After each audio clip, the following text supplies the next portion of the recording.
this is a slow computer, okay? I work with low technology, very low, okay. As you can see, I'm very influenced by video games. When I was pretty much, sorry about that. Okay, when I was pretty much 7 years old, I found a video game that changed my mind. And it was Dune, John Romero's work. Some people that is not used to it, to his name, or don't know anything about Dune, let me tell you that this guy changed video games forever. It was the first time for me that I can actually kill some monsters and don't feel any regrets about it.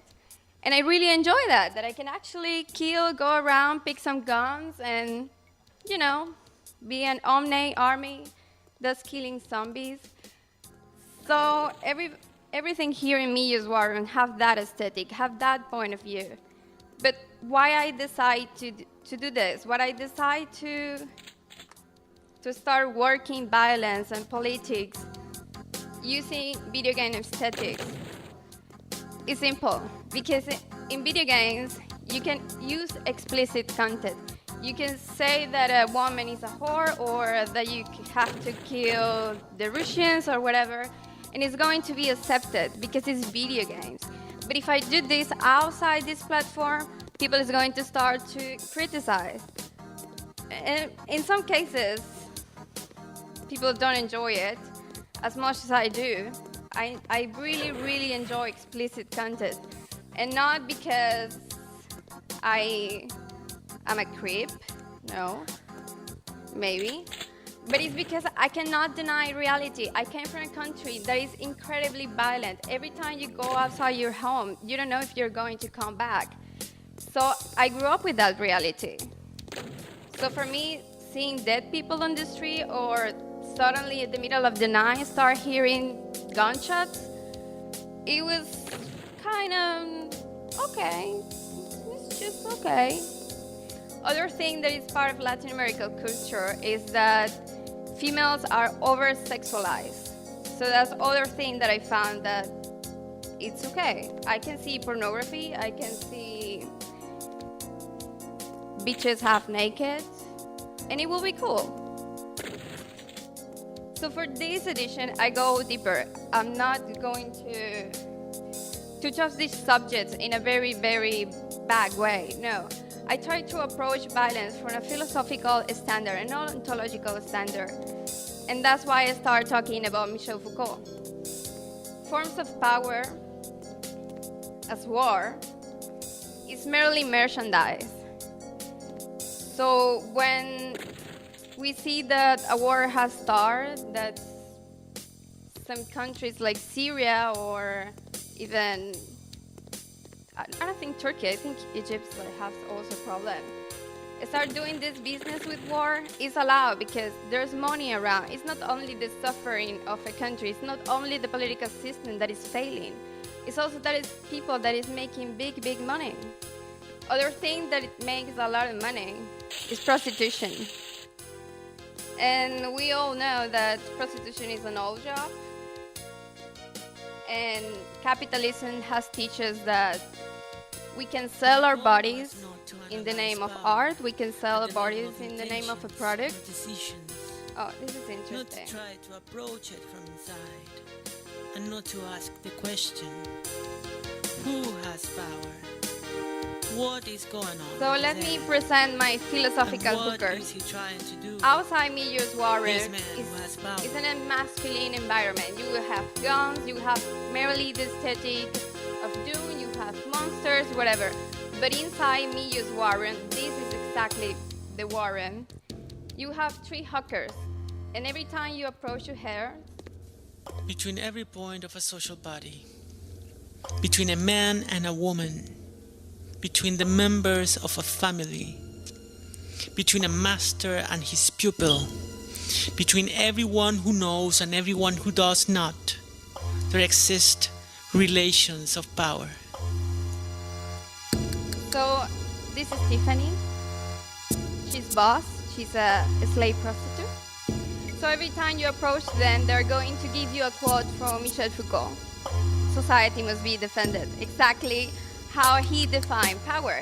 He started talking that it was the bourgeoisie that started capitalizing the body, human body, as a labor force. And in that moment, when human body became a labor force, sort of things that can be recreational, that can be related to pleasures, became to be not allowed, because the forces, the human force, has to be maintained in order to work. Only work and serve it to the system. So let's see what My goal was not to analyze power at the level of intentions or decisions, not to try to approach it from inside, and not to ask the question, who has power? What is going on his head? And what is he trying to do? This man has power. Another interesting thing that it happens as a missed opportunity is at the beginning of the work, I was trying that if you grab a gun, you can actually kill the hookers, and they will tell you like, oh no, you don't have the right to kill me. It's me who decide to give my life to you and whatever. But we didn't have time to finish the script, and now you can shoot whatever and nothing will happen. Because sometimes that happens, you don't finish your work, but it doesn't matter. But I found that even more romantic, more beautiful, the fact that you can actually shoot and you cannot destroy anything. Because if this is a philosophical point of view, that's exactly what happened with philosophy. That's exactly what happened with criticism. The idea cannot be destroyed. These ideas are. The people that don't like it are going to try to change your mind or minimize you or put you in jail or kill you or whatever. But the reasons are not going to change. You're still going to criticize. You're still going to give your point of view. And even if you have been killed, the history is going to vindicate your memory or your ideas. So this is Julie. Himself as the body of domination, and by domination, as Falcom describes, it's not the brute fact of the supremacy of the one over the many, or of one group over another, but the multiple forms of control that can be exercised in society. She's my transgender hooker, but she is a female trying to be a man, not the contrary, just in case. We can see on the outside of the room, but now it's getting tense. Before we enter here, I'm going to point it out. If the outside of Miyö's warrior is completely masculine and is trying to make an ode to war, the inside is feminine.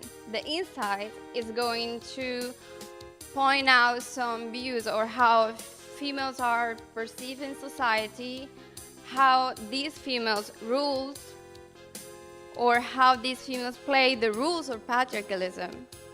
So inside you will see three characters. No, I think it's four. Yeah, four characters. One is Emma Watson, the Half a Foundation. You all know her as an actress of Harry Potter. I don't care. But she has a foundation that is him for her. And when she started talking in the ONU, suddenly she became bad off because, you know, she's trying to start saying like, oh, if it's not now, when? If it's not you, whatever. She simply globalized feminism. The other person you would see inside is Malala. I don't remember the last name right now of Malala, but she wins a Nobel Peace because her project, it was pretty much bringing education to the zones of the Middle East that don't have education for women or for girls.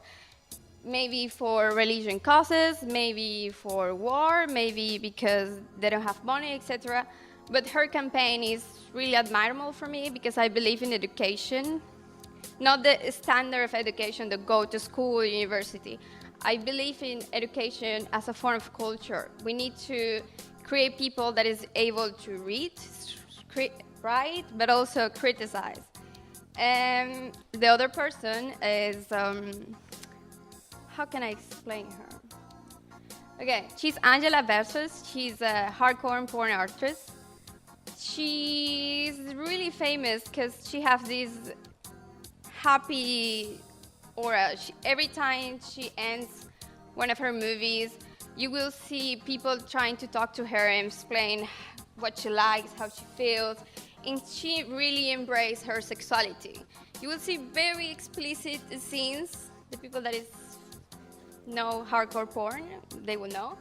But at the end of the day, the fact that a female can do this and be proud, simply proud of her work, of what she does, and don't be minimized because she plays by the rule of capitalism, because she plays by the rule of patriarchalism, I found that inspiring.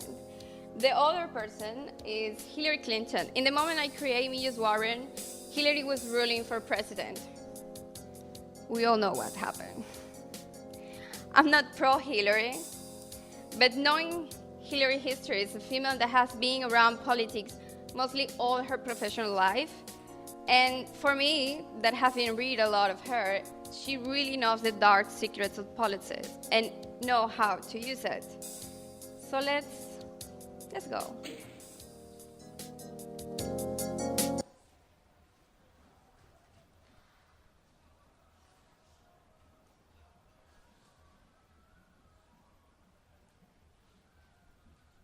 It's a slow machine. If men don't have to be aggressive in order to be accepted, women won't feel compelled to be submissive. Here it comes.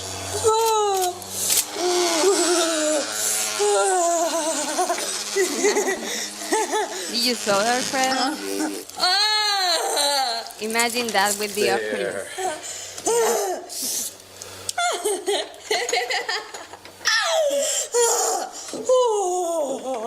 It's super cute.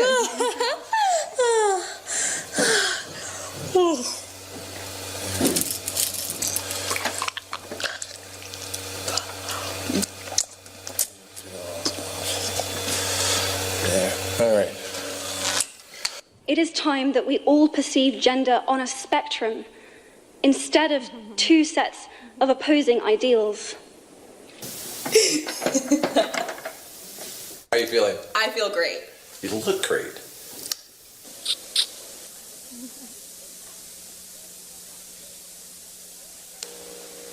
The Food and Drug Administration. The First Lady for Arkansas now for about a month. Do you feel comfortable in this new position, if it can be called a position? Well, I think it is a position, Jack, and I do feel comfortable, but there is still a lot to learn and a lot to be done that we're just becoming acquainted with, so it's a little early to talk very much about it. Today's fighting.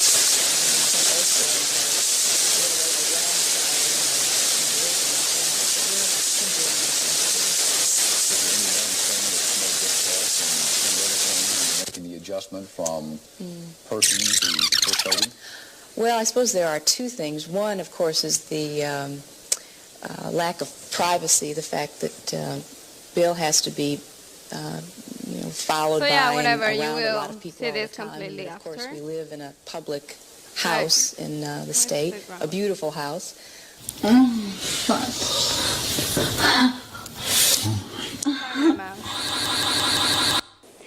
Women are choosing not.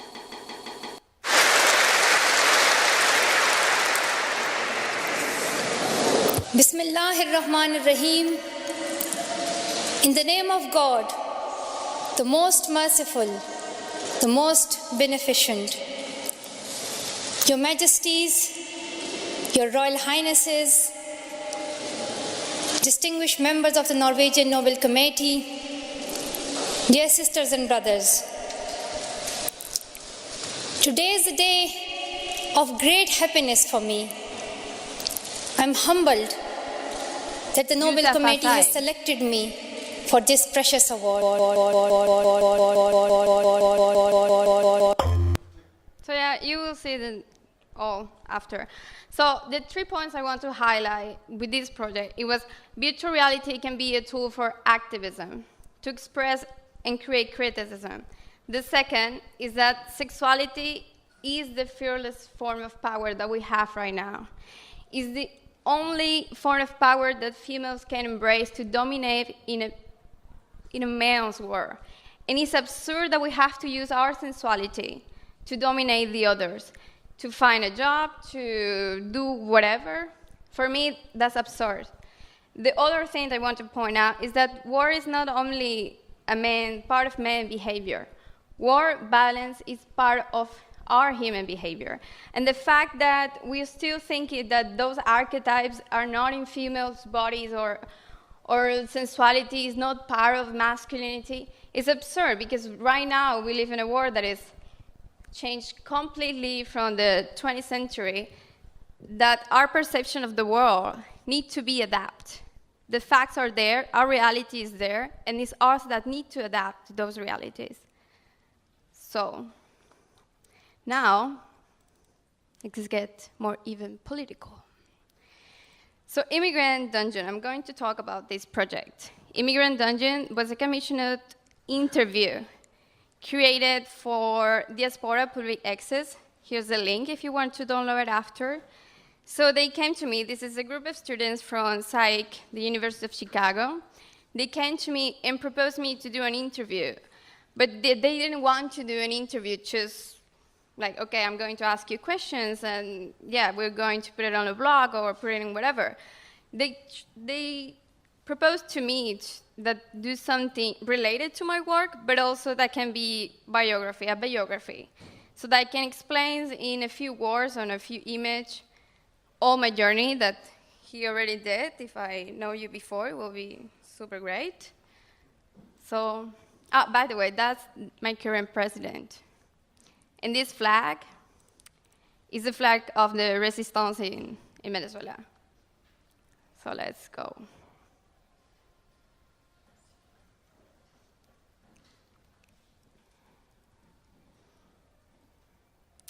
Even when I'm playing these applications on my computer, they actually made for virtual reality, I want to point out, because it's kind of disappointed to see it in a computer. So I'm going to play the videos, but I'm not going to use the audio because it's exactly the same that I'm saying right now.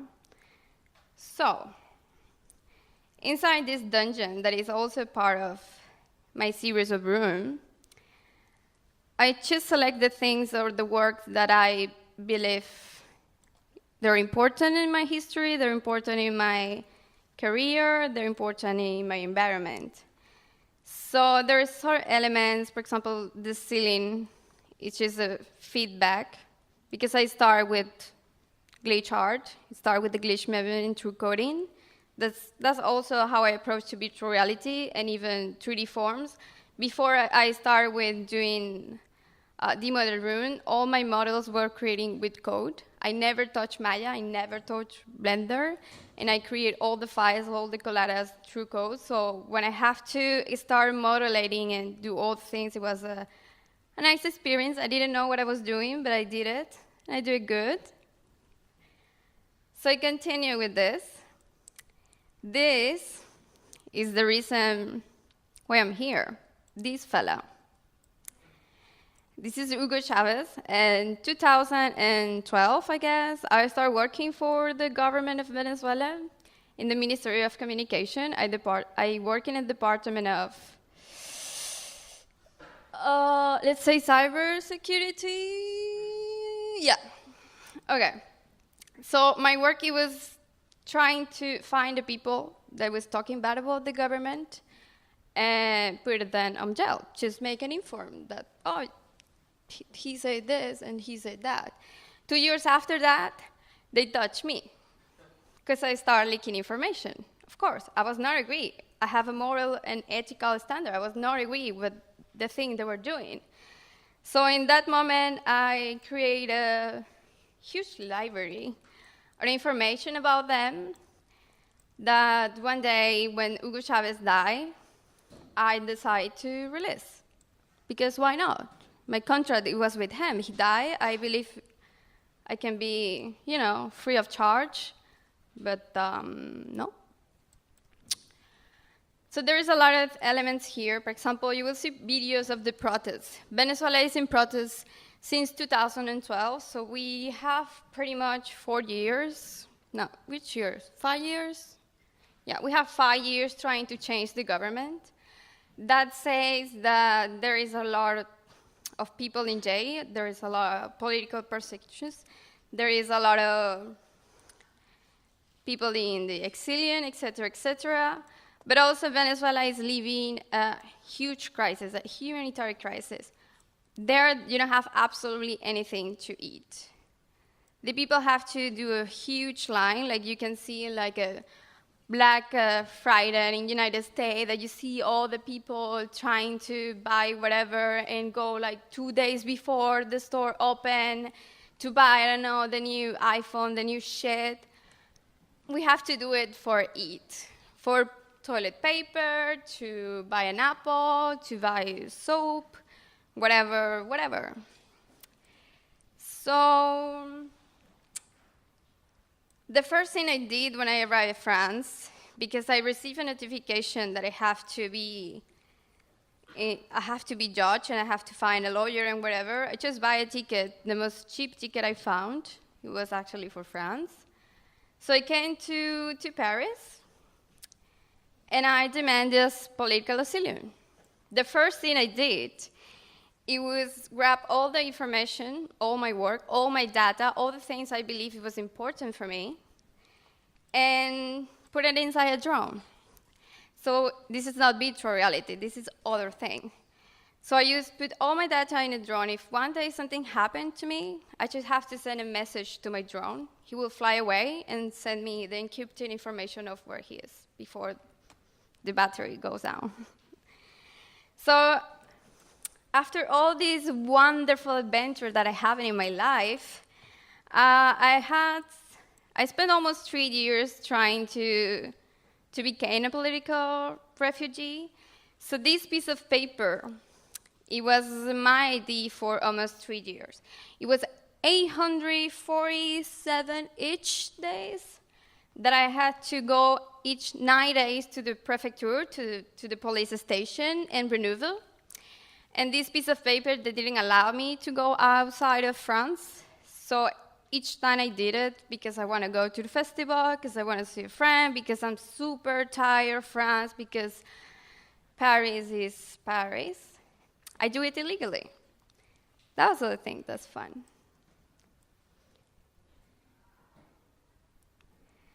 So there are things that are related to my activity. I'm not only an artist or an activist, I'm also a curator, specialized in new media art, of course. And I always trying to find new ways of preserve digital art. So I create beautiful interfaces. So as you can see, this is like a little bio publicity of Miyö interview. So again, we see Hugo Chavez with "You know who he is." And these fellas, they are the ones that are ruling right now the country after Hugo Chavez died. And he supposedly win the elections. Yeah.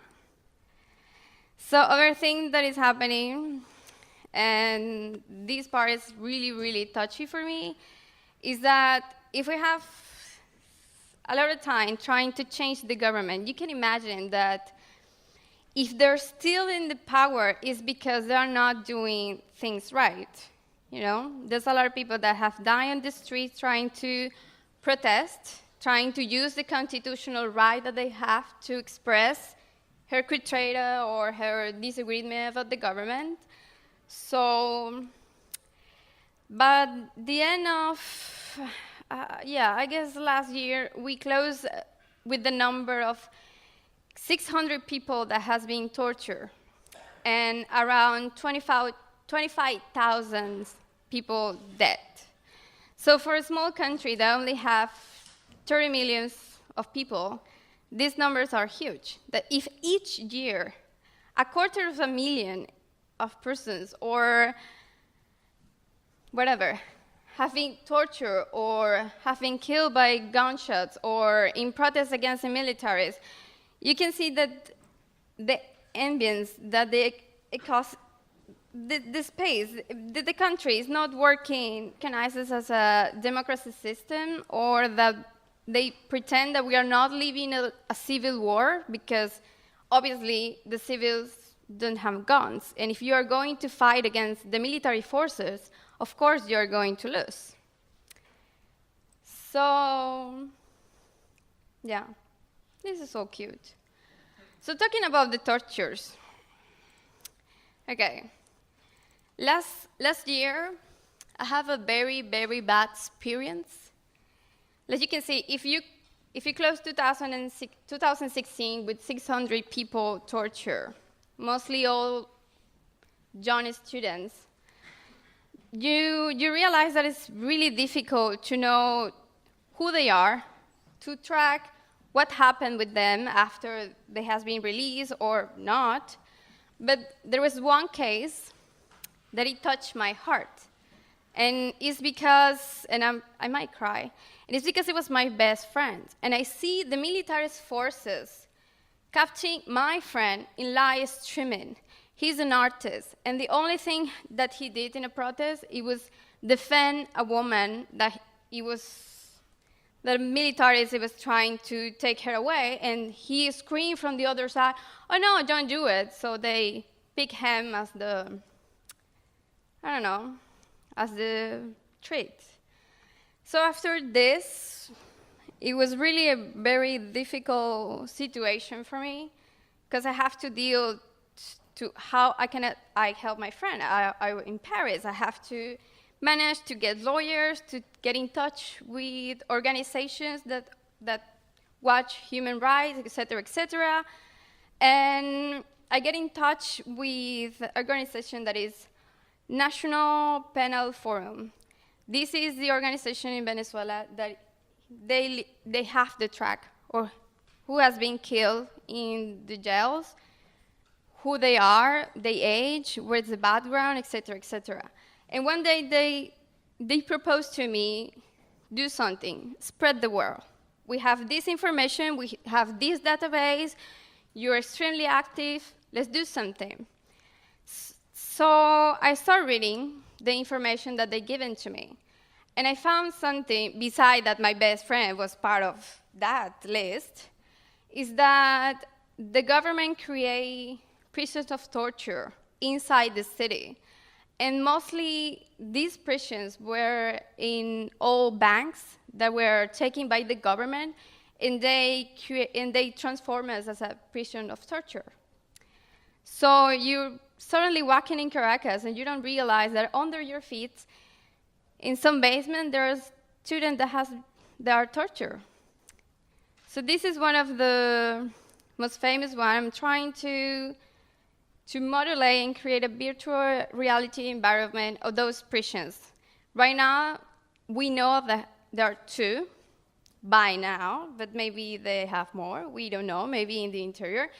And the one that I'm working right now, that I'm going to show you a sneaky peek, because I'm going to release this one in the end of May, and I really, really, really, really want that people see it, not because I want you to feel as then, it's because we're living right now in a moment in history, for our contemporary history, that is really tough. It's really tough. Populism is erasing to power in a form that is really violent. The discourse of the people that we see in power is full of hate, full of separations. And for me, as a simple citizen, I see these guys talking shit to each other and trying to destroy the other and giving, I don't know, some reason that, oh no, you have to come with me because I'm better and I'm going to solve all your problems. And I don't understand, I still don't understand how people can vote for those people. I don't know. Right now, I'm living in France, and I have to deal with Marine Le Pen. What the fuck? You know who is this woman? Yes. Yeah. And in France, they always brag about they're super intelligent, we're super sensitive, whatever. And this woman is going to win, probably. they said that about Trump. And this woman is 3 times Trump. And she's more intelligent. So I got my dad. So I'm in this situation when I came from bad to worse. I have to fly my country because some people decide that I was a terrorist. And I write to another one that say that political refugees are a scum. So yeah. So at the end of May, this is a preview of one of the prison cells. So at the end of May, I'm going to release the tome. In Spanish, it's La Tumba. That's the name that we have for this prison. The prison, indeed, is an old bank. It's the 5th basement of the old bank. So all these cells are actually, how you say bóvedas? Where you keep your money, yeah. They're actually safe to keep your money, that these people transform in cells. Why not? So the space, the area is 2 meters carré for 3 height. So the space is not actually really, really big. You cannot put a bed inside. So they supposedly, second the testimony of the people that has been here, the bed that they have is made of concrete. And normally they spend around 6 months without seeing the light, the sunlight, without getting track of time, etc., etc. So even there are testimonies of people that have been here and they ask to the police or the militaries that are keeping them there, no, don't take me outside, because after not seeing the light, not hearing even a bird or the exterior, without knowing what happened outside for 3 months, when they come outside, it's actually worse than being underground. So yeah, this is the palace that my best friend spent 3 months of his life. The things that they did to him, I cannot tell him because I'm going to start crying, and that's not the point. But yeah, super chill, super chill, super chill. So yeah, I really, really hope that at the end of May you enter to my website and download the version for Oculus that I'm going to release. In July, I'm going to release the other one that is the Helicoide, that doesn't have a translation. It's simply the name of the building, the Helicoide.